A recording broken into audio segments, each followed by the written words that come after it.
மாதா பிரம்மச்சாரிணி நவராத்திரி 2ஆம் நாளில் ஆதிபராசக்தியின் நாமம் என்று அறியப்படுகிறார். துர்க்கையின் இந்த வடிவத்தில் அன்னை தனக்கு எவ்வித வாகனமும் இல்லாமல் ஒரு கையில் ஜெபமாலையும் மற்றொரு கையில் கமண்டலத்தையும் ஏந்தியவாறு அருள் புரிய செல்வதாக காட்சியளிக்கிறார். அன்னை நவராத்திரியின் முதல் நாளில் மலைமகளாக பிறந்தும் 2ஆம் நாளில் கன்னியாக சிவபெருமானை அடைவதற்கு பரபிரம்ம நிலையை உணர்வதற்கு தவம் புரிவதாகவும் கூறப்படுகிறது.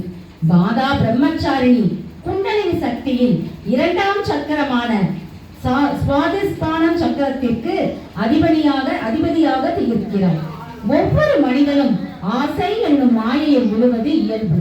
ஐம்புலங்களான கண், காது, வாய், மூக்கு, மெய் ஆகிய அனைத்தையும் புற உலகில் அவற்றிற்கு தேவையான இன்பங்களை பெறுவதில் குறியாக இருக்கின்றன.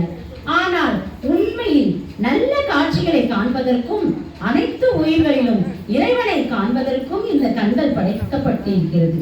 அதுபோல் செவிகள் பிரபஞ்சத்தில் உள்ள இயற்கையிலிருந்து பெறப்படும் நல்ல இனிமையான சப்தங்களை கேட்பதற்கும் இறைவன் மற்றும் நாமங்கள் கீர்த்தனைகள் கேட்டு ஆனந்த நிலையை அடைவதற்குமே பெறப்படுகிறது. சுகந்தமான நறுமணம் உள்ளவற்றையே நுகர்வேன் என்று கருதி கொண்டு நமக்கு சுவாசம் நுகர்வதை பயன்படுத்தப்படுகிறது.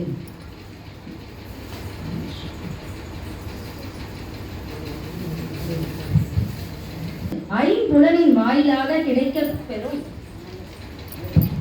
தியாகம் செய்தல் வேண்டும்.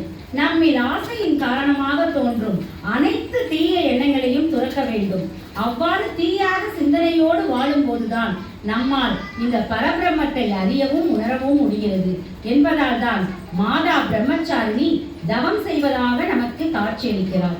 ஆகையால் நவராத்திரி 2ஆம் நாள் அனைவரின் முக்திக்கு தடையாய் இருக்கும் ஆசை என்னும் கொடிய அரக்க குணத்தினை தெய்வ குணமாக தியாக குணத்தால் வதம் செய்து பரபிரம்மனை அடைய வேண்டுமாய் ஆதிசக்தியான தேவி பிரம்மச்சாரிணியிடம் வரம் பெற வேண்டினார்.